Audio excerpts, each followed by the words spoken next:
اچھا، بہت سارے لوگوں کو نا شکایت ہوتی ہے، گلہ ہوتا ہے کہ ہم جو بھی دعا مانگتے ہیں ہماری تو دعائیں قبول نہیں ہوتی، ہماری دعاؤں میں تو اثر ہی نہیں ہے، اللہ تعالیٰ ہماری دعائیں سنتا ہی نہیں ہے۔ تو کچھ وقت خاص وقت ہوتا ہے جس میں دعا قبول ہو سکتی ہیں، جیسے تہجد کی نماز کے بعد اگر دعا مانگیں تو وہ قبول ہوتی ہے، اور کچھ طریقے ایسے ہوتے ہیں کہ جس انداز سے یا جس طریقے سے آپ دعا مانگیں تو انشاءاللہ وہ ضرور قبول ہوگی۔ اس میں سے ایک طریقہ میں آپ کو بتاتی ہوں، اگر آپ اس طریقے سے دعا مانگیں گے تو انشاءاللہ اللہ تعالیٰ آپ کی دعا ضرور سنے گا۔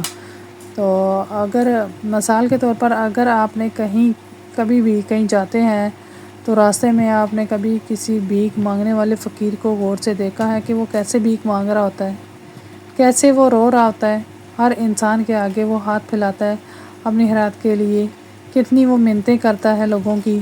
کیسے وہ اپنی کمزوریاں بیان کرتا ہے، روتا ہے، گڑ گڑاتا ہے، بلکہ پیچھے ہی پڑ جاتا ہے، تو سامنے والے کے دل میں کچھ نہ کچھ اس کے لیے ہوتا ہے اور وہ اس کے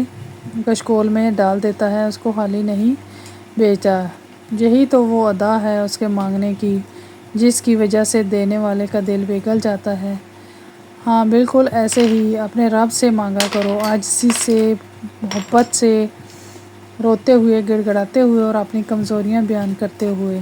اس کی تعریفیں بیان کرتے ہوئے۔ اگر آپ اس طرح مسلسل اللہ تعالیٰ سے دعا مانگتے رہو گے تو جانے کب کون سی ادا اللہ تعالیٰ کو آپ کی پسند آ جائے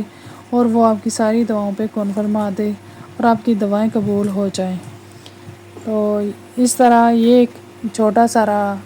جو ہے نا انداز ہے دعا مانگنے کا۔ تو جب بھی آپ دعا مانگیں پورے دھیان سے، توجہ سے، اور صرف اللہ تعالیٰ کی طرف آپ کا پورا جو ہے نا دھیان ہونا چاہیے۔ نماز کے بعد آپ جب بھی مانگیں دعا اس انداز سے مانگیں تو انشاءاللہ آپ کی دعا ضرور سننے ہوگی اور قبول بھی ہوگی۔ تو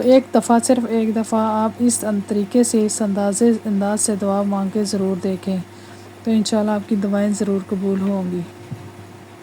اگر آپ کو یہ ویڈیو پسند آئی ہے تو لائک کریں، کمنٹ کریں اور شیئر کریں۔ میرے چینل پر پہلی بار ہیں تو چینل کو بھی پلیز سبسکرائب کر دیں۔